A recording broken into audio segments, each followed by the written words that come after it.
उस भगवान को प्रकट करने के लिए, उसके दर्शन के लिए हम व्रत रखते हैं, उपवास करते हैं, गंगा स्नान करते हैं, तीर्थाटन करते हैं, यज्ञ हवन भी करते हैं, मंत्र जाप भी करते हैं। सारे यत्न मनुष्य ने कर लिया है, कोई यत्न ऐसा नहीं जो मनुष्य ने छोड़ रखा हो,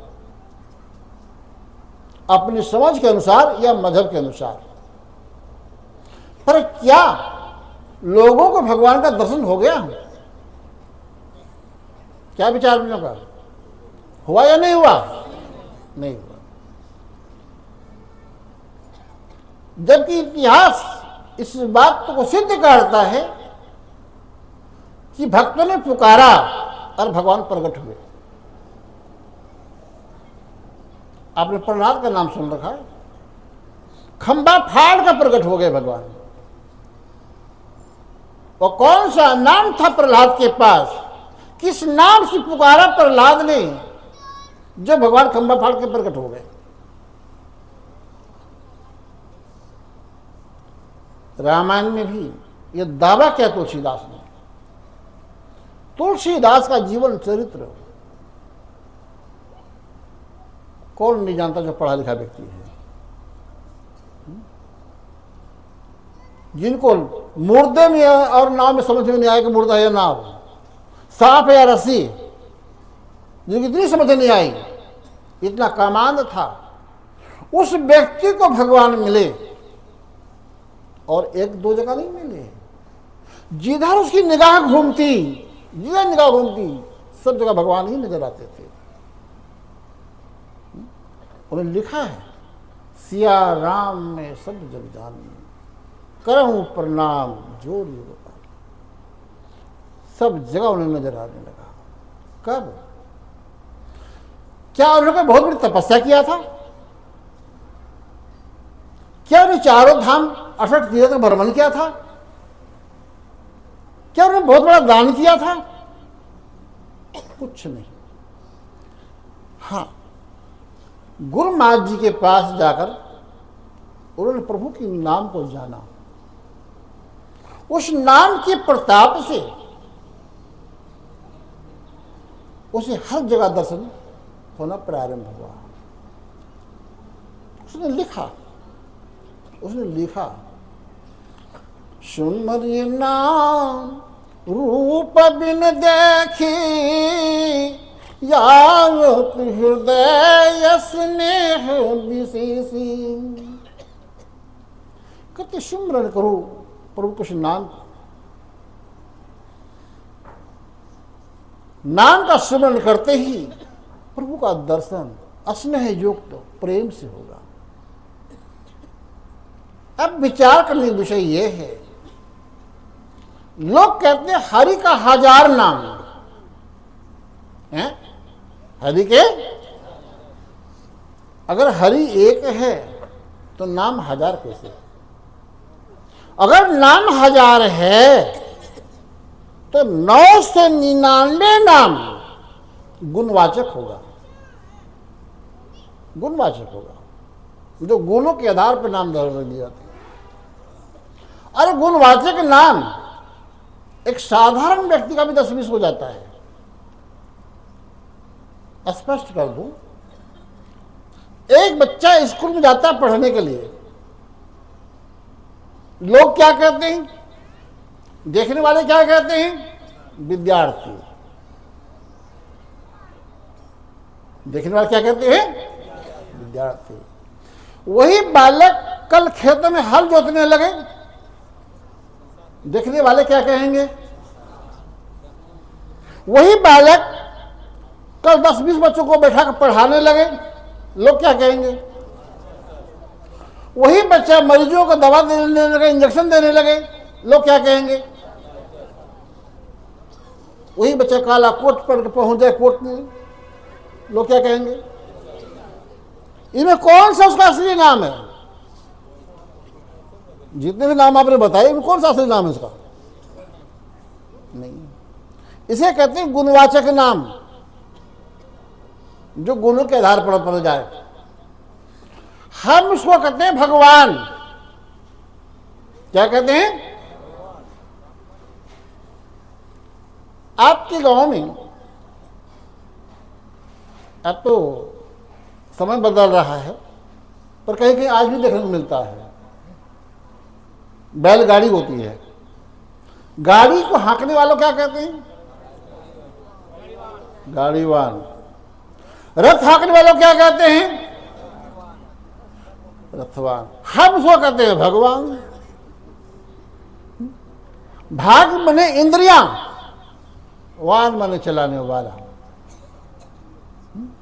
गाड़ी को चलाने वाले कहते हैं गाड़ीवान, रथ चलाने कहते हैं रथवान।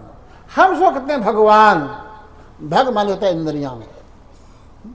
हमारी 5 कर्म इंद्रियां, 5 ज्ञान इंद्रियां, इन इंद्रियों को जो शक्ति चला रही, जिसके सारे हमारे चल रहा है, इस शरीर पर कंट्रोलिंग पावर उसका है, हमारा नहीं है। हम अगर चाहें कि हाथ को मैं ऊपर रखूं, ये नीचे ना गिरने दूं, मैं नहीं रोक सकता। हम चाहे कि हमारी आंख की पलकें ना गिरे, हम नहीं रोक सकते। इस शरीर पर कंट्रोलिंग पावर उसका है, चला वो रहा है। हम इसलिए उसको भगवान कहते हैं। भगवान इंद्रियावान माने चलाने वाला, जो इंद्रियों को चला रहा है वो भगवान। अब गाड़ीवान गाड़ी में रहता है, रथवान रथ में ही रहता है, तो भगवान भी यही बैठा है, भगवान भी यही बैठा है। अब उसको प्रकट करने के लिए, उसके दर्शन के लिए एक ही रास्ता है, और वह है नाम। वह है नाम। एक समय था जब ये दुनिया नहीं थी, तब इस दुनिया को बनाने वाला था, आज भी है और आगे भी। इस दुनिया से बनने से पूर्व क्या कोई धर्मशास्त्र था? जितने अवतार हुए धरती पर, भगवान राम का, कृष्ण का, शंकर का, जितने भी अवतार हुए, ये कब अवतार हुआ?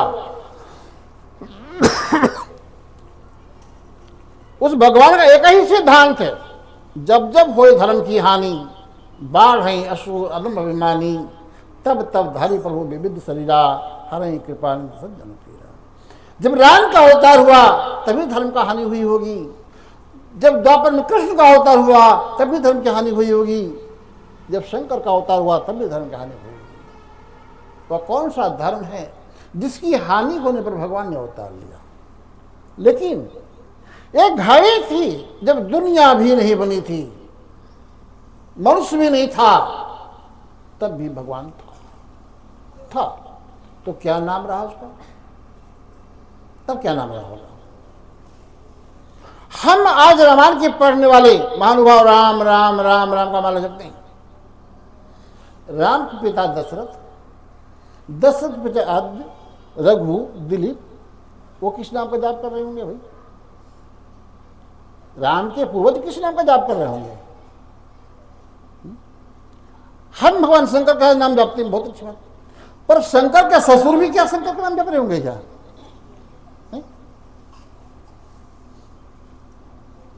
जानने की जरूरत यह है,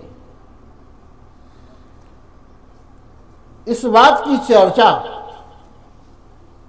गुरु ग्रंथ में भी आया है कि आदि सच, जुगादि सच, है भी सच, नानक होसी भी सच। वो सृष्टि से पहले था, आज भी है और आगे भी रहेगा। वह अजर अमर अविनाशी है, वह सर्वव्यापक है।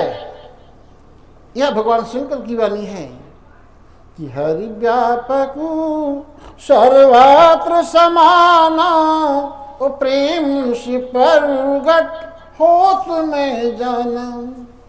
ये भगवान शंकर कहते हैं, वो प्रेम से प्रकट होता है। लेकिन प्रेम बिना परिचय का क्या प्रेम हो जाएगा? क्या बिना परिचय का प्रेम नहीं हो सकता? तो भगवान का परिचय कौन कराएगा? अपना मोबाइल सभी लोग साइलेंट रखें। बिना परिचय का प्रेम नहीं, बिना प्रेम का विश्वास नहीं। तो भगवान का परिचय अर्थात भगवान का दर्शन कौन कराएगा? भगवान का दर्शन के लिए एक व्यवस्था है, और वह व्यवस्था है गुरु परंपरा। आज से नहीं, अनादिकाल से है गुरु परंपरा। अब देखना यह है, जो भगवान सर्व व्यापक है, कण कण में समाया है, उस व्यापक ब्रह्म का साक्षात्कार, उसका दर्शन ही गुरु महाराज जी कराते हैं उस नाम के जरिए। तो देखें ये रूप नाम अधीना, रूप ज्ञान नहीं नाम बेहिना। भगवान के दो रूप की चर्चा है, निराकार और साकार। आज समाज में दो प्रकार के लोग हैं, कुछ लोग निराकार मानते हैं, कुछ लोग साकार मानते हैं, पर दोनों ही मानते हैं, जानता कोई भी। जो निराकार कहते हैं भाई तो निराकार है, तो कौन देख सकता? भाई निराकार बहुत सी चीजें हैं जिसका आप उपभोग करते हैं। ये लाइट है, ये भी निराकार है, पर हम क्या इसका उपभोग नहीं कर रहे हैं? कर रहे हैं। भाई इसे बल्ब को ढक दो, रोशनी वहीं से मिट जाएगी। पर्दा हटता तो ये दूर तक जाता। ठीक, आप पानी पीते हैं, वो भी निराकार होता है। घड़े में घड़े का आकार, बाल्टी में बाल्टी का आकार, लोटे में लोटे का आकार। तरल पदार्थ जो भी है सब निराकार है। ये प्रकाश निराकार है, हम आनंद ले रहे हैं। अब भगवान के दो रूप की चर्चा है, निराकार और साकार, और दोनों में खूब लड़ाइयां हैं, रोज लड़ाइयां हैं।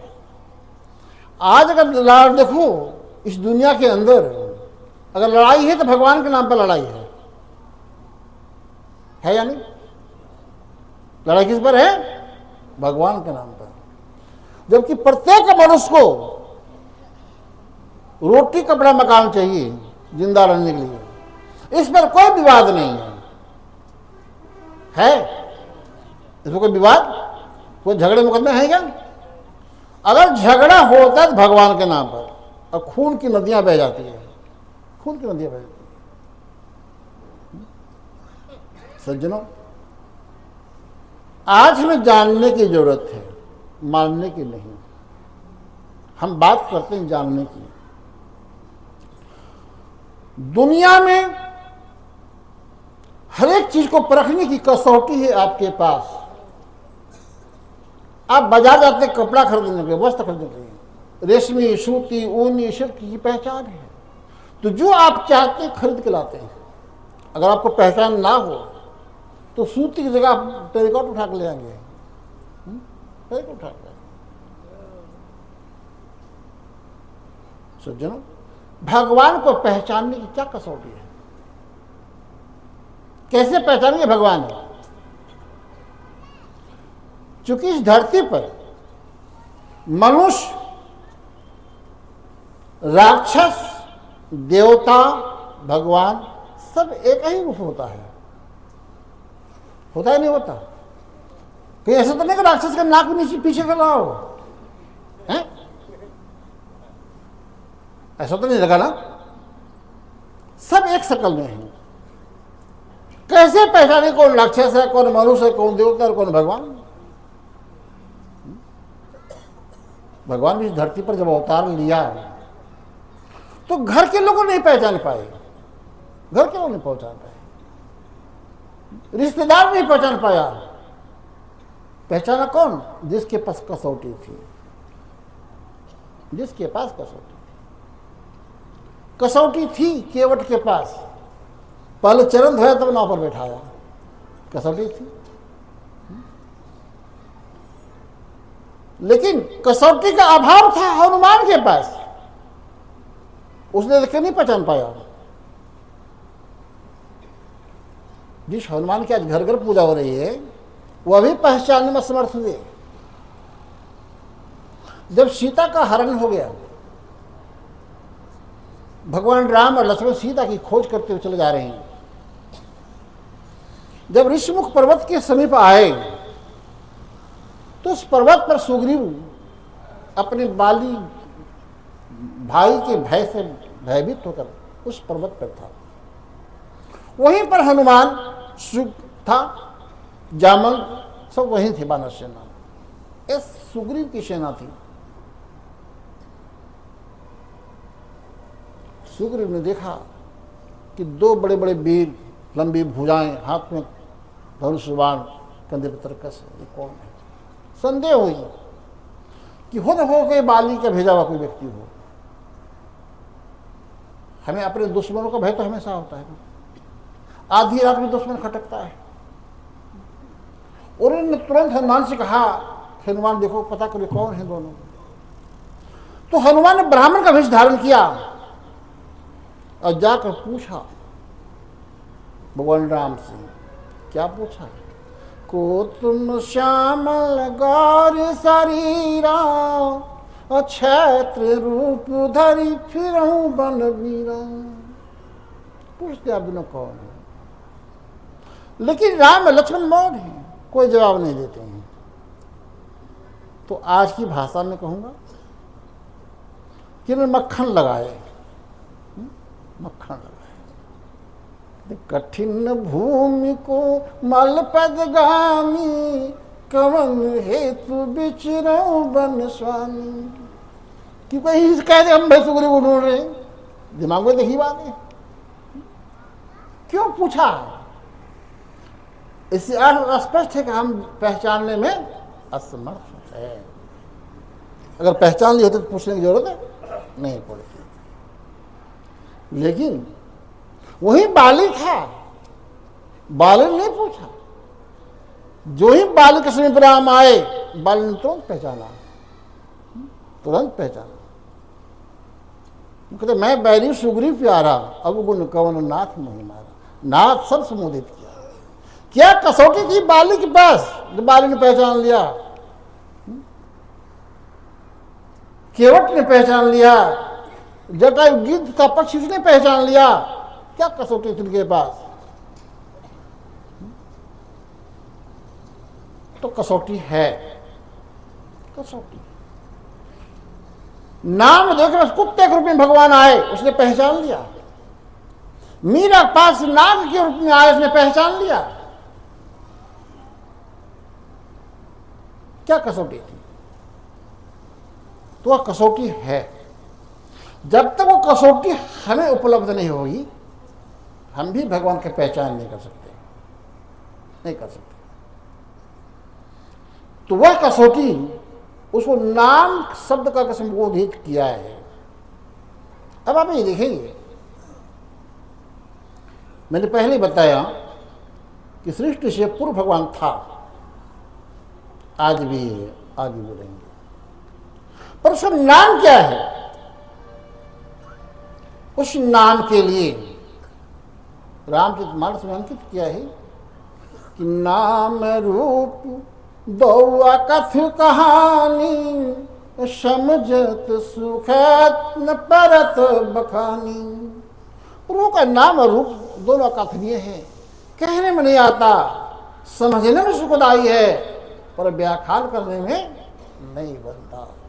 जैसे गुड़ खा ले, गुड़ खा तो सकता है, आनंद ले सकता है, पर व्याख्यान नहीं कर सकता।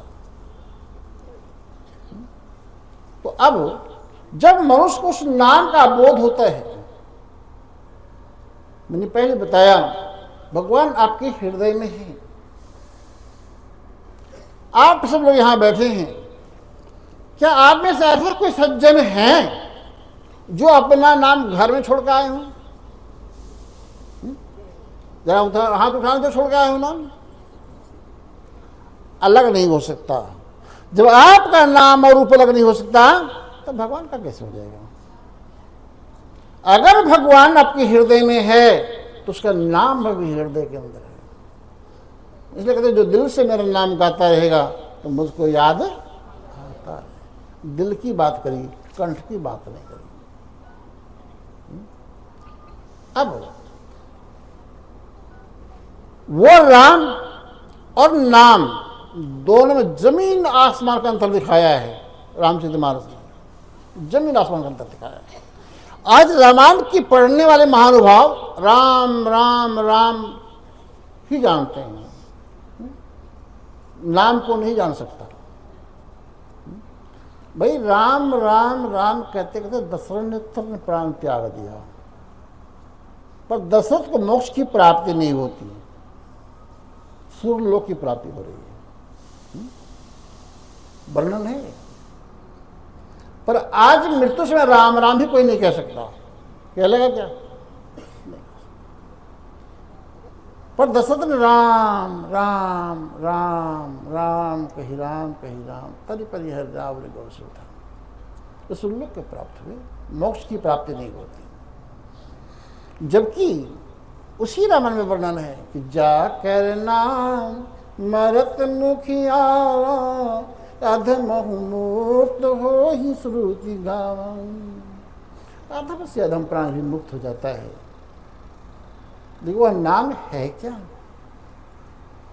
तो नाम और राम में बहुत बड़ा अंतर दिखाया गया है, बहुत बड़ा अंतर दिखाया गया है। लास्ट में एक बात कहते हैं गोस्वामी कि कहाँ लगे करहूं नाम बड़ाई और राम न सके नाम गुण गाई।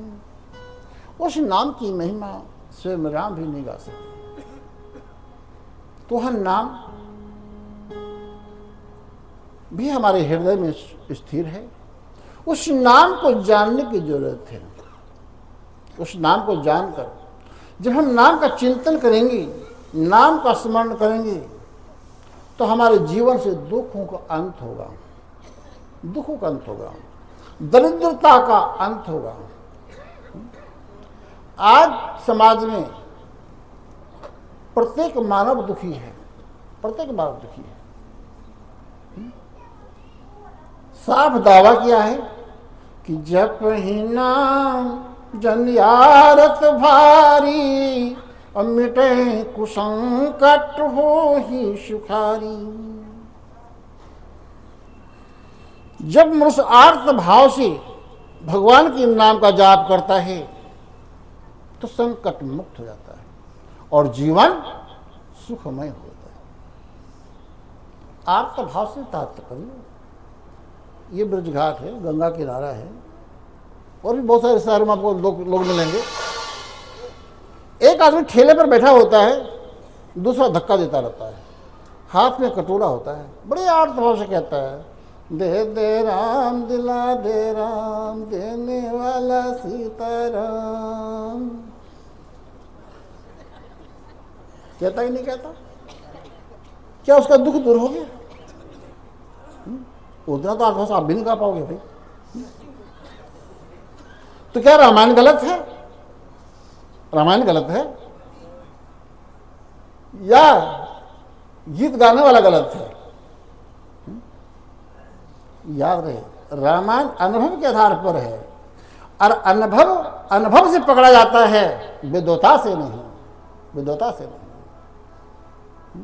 वह नाम जिसकी चर्चा है, नाम के प्रभाव से हनुमान ने राम को अपने बस में किया, अपने बस में किया। आज लोग भगवान का दर्शन के लिए तरसते हैं, पर हनुमान ने भगवान को अपने बस में कर लिया। आज चर्चा है कि भक्त भगवान से बड़ा होता है। क्यों? भगवान को अपने बस में करना जानता है भक्त, और जो बस में कर ले वही सुखी है। कैसे बस में किया भाई? प्रसन्न है सुमरि पवन सुत पावन नाम, अरे अपने बस कर राखे राम। पावन नाम। लेकिन रामायण की पढ़ने वाले महानुभाव उस पावन नाम को न ढूंढते हैं न विचार करते हैं। यह फूल अपने आप में पवित्र है, इसको थोड़ी देर के लिए फल मान लो। हम घुटने में, कंधे में, सिर में, पैर में रखकर किसी को दे दें तो शायद कोई बुरा नहीं मानेगा, लेकिन इसको जबान पर सटा के दें तो भिखारी भी लेना पसंद नहीं करेगा। अर्थात भगवान का नाम जिह्वा का विषय नहीं। वाणी होती चार, परा, पशंती मध्यमा और वैखरी।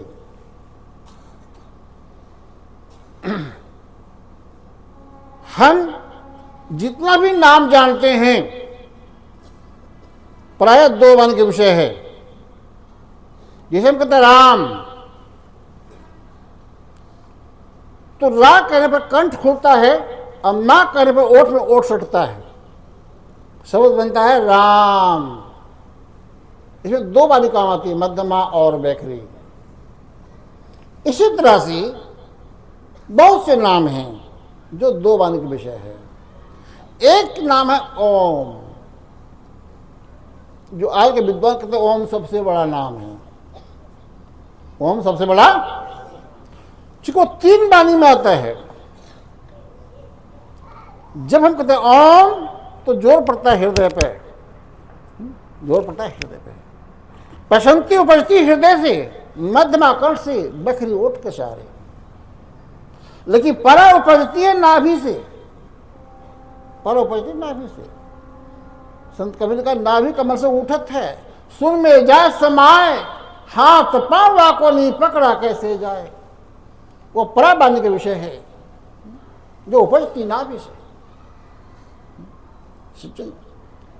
वो परा वाणी, इसलिए भगवान कृष्ण से अव्यक्त अक्षर कहते हैं। कभी ने उसको पजाप कह दिया।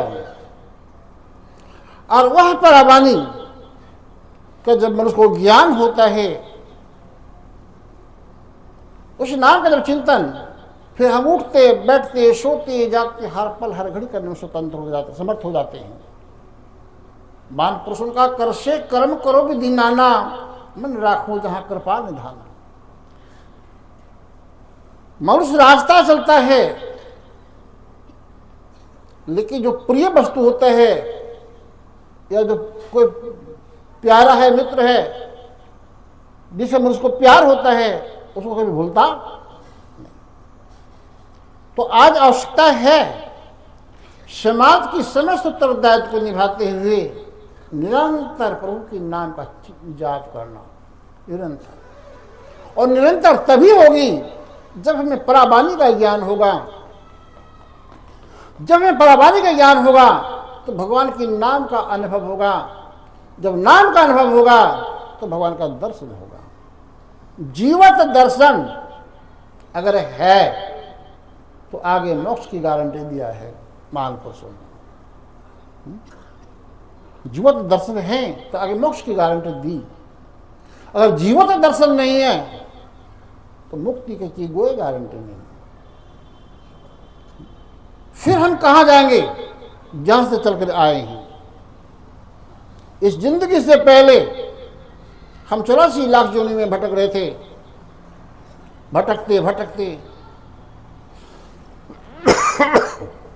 प्रभु ने देखा कि इसने बहुत दुख झेला, अब से चांस दो, एक मौका दो। तो भगवान ने दया करके हमें मनुष्य का जीवन दिया। कितने कबहू करी करुणा न देहि, देव किसमें ने हेत समझी। इस जीवन को पाकर हमने प्रभु को ना जाना, प्रभु को नहीं पहचाना, तो फिर वही लौट के चले जाएंगे। 184 भ्रमदियां मानुष न पायो, कहे नानक नाम संभाल, सो दिन नेड़े आयो। फिर वह दिन नजदीक हो जाएगा।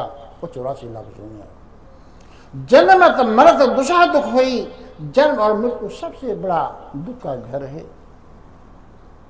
इस दुखों से छुटकारा पाने के लिए भक्ति की जरूरत है, लेकिन भक्ति से पूर्व भगवान की आवश्यकता है। भगवान की आवश्यकता है। भगवान मानने का विषय नहीं, वह जानने के योग है। भगवान का दर्शन संभव, पहले दर्शन बाद में भक्ति प्रारंभ होती है।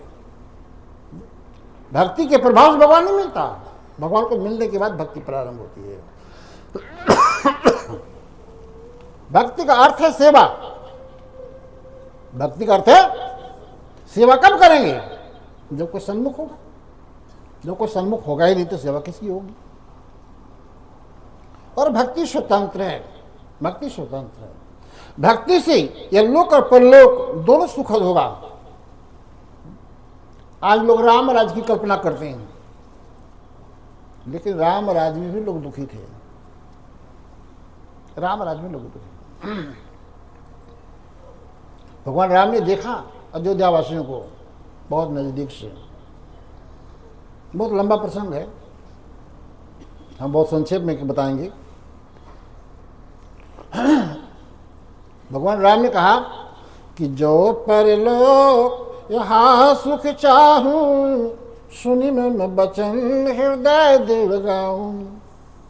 कहते अगर परलोक में श्लोक में सुख चाहते हो तो मेरी बात को सुनो, समझो, मन करो, विचार करो। क्या?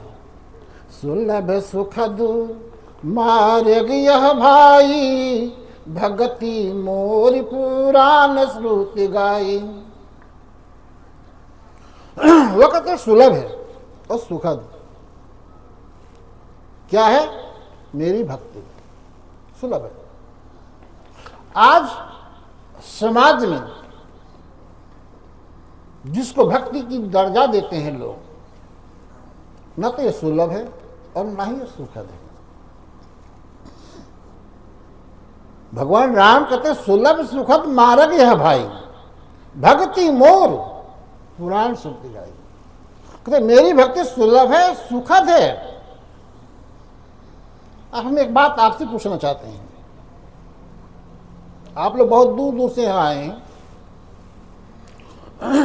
हम गंगा के किनारे बैठे हैं। हम चाहे तो रोज गंगा स्नान करके अपना दैनिक कार्य कर सकते हैं, लेकिन एक आदमी लखनऊ से चल के आया, कोई गोरखपुर से चल के आया, कोई बिहार से चल के आया, कोई छत्तीसगढ़ से चल के आया। वो आदमी सोचे कि मैं गंगा स्नान रोज करूं और अपना घर का काम कर लूं। सुलभ है या दुर्लभ है? क्या? दुर्लभ होगा। एक आदमी सोचता है कि रोज रामायण का पाठ करो, ये भक्ति है। पढ़ा लिखा व्यक्ति रामायण का पाठ कर लेगा, लेकिन एक अनपढ़ आदमी अंगूठा टेक, उसके लिए रामायण का पाठ करना सुलभ है या दुर्लभ? एक आदमी सोचता है चलो रोज हम 100 माला रोज का जाप कर लें। चलो, पढ़ा लिखा आदमी है, अनपढ़ भी मंत्र रट लेता है, कोई बात नहीं। लेकिन जिसके पास अंगुलियां ही ना हो, उसके लिए माला पढ़ना सुलभ है या दुर्लभ?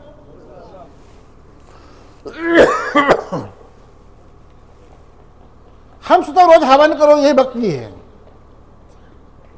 जिसके घर में गाय भैंस है वो तो हवन कर लेगा, तो जिसके घर में बकरी भी नहीं है, उसके लिए हवन सुलभ है या दुर्लभ? पर मेरे भगवान कहते मेरी भक्ति सुलभ है। वो कहते मेरी भक्ति सुलभ है। पर जो लोग रोज ऐसा करते हैं, रोज हम गंगा स्नान करते हैं, रामायण का पाठ भी करते हैं, हवन भी करते हैं, गायत्री मंत्र का 10 माला जाप भी करते हैं, पर क्या लोग सुखी हैं या दुखी है? दुखी है। तो क्या भगवान राम बहला फुसला गए क्या? गलत कह गए क्या? भाई दो बातें, या तो रामायण गलत या हम गलत। कहीं कोई ना कोई गलत तो होगा ना। नहीं, वाकई में भगवान की भक्ति सुलभ है, सुखद है, कोई संदेह नहीं। और कितना सुलभ है, कितना सरल है। संत कबीर कहते हैं, संत कबीर कहते हैं, जागन से सोवन भला। ध्यान देंगे आप लोग, भक्ति कितनी सुलभ है, कितना स्वतंत्र है, कितना आनंददायक है। कबीर कहते हैं जागन से सोवन भला, जो कोई जाने सो, अंतर लागी रहे सहजी सुमिरन हो। निद्रा अवस्था में भी हम भगवान के नाम का जप कर सकते हैं। तो बताओ सुलभ है या नहीं? जिस निद्रा अवस्था में जाने के बाद हमें नहीं पता हम घर में हैं या परदेश में, हमें नहीं पता जमीन पर है या पलंग पर, उस अवस्था में भी सिमरन संभव है। सज्जनों, तो वाकई में हमें उस नाम को जानना पड़ेगा। उस नाम को जानना पड़ेगा। उसी नाम को जानने के लिए गुरु धारण करने की व्यवस्था है। जब मनुष्य पर आज होता क्या है, ये गुरु परंपरा लोग जानते तो हैं, जानते हैं। शायद कोई व्यक्ति होगा जो निगुरा होगा, शायद कोई व्यक्ति होगा, लेकिन नहीं मालूम कि गुरु सन को पाना क्या है, नहीं मालूम। और यह कारण लोग भटक रहे हैं। तो आज आवश्यकता इस बात की है कि आपके हृदय में परमात्मा छुपा हुआ है,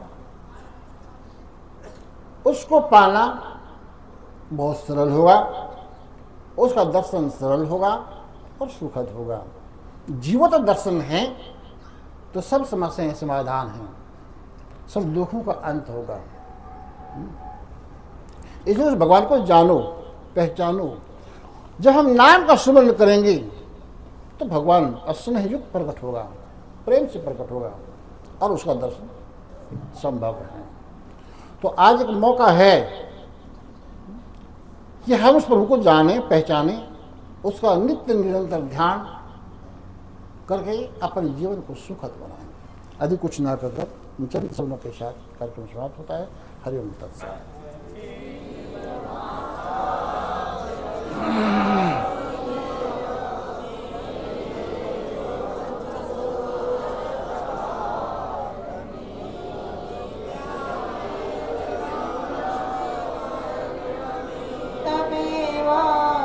तमेव शर्वं मम देव देवा, तमेव शर्वं मम देव देवा, तमेव शर्वं मम देव देवा। प्रेम से बोलिए श्री सद्गुरुदेव भगवान की जय, सच्चिदानंद भगवान की बोलो दरबार की, सनातन धर्म की।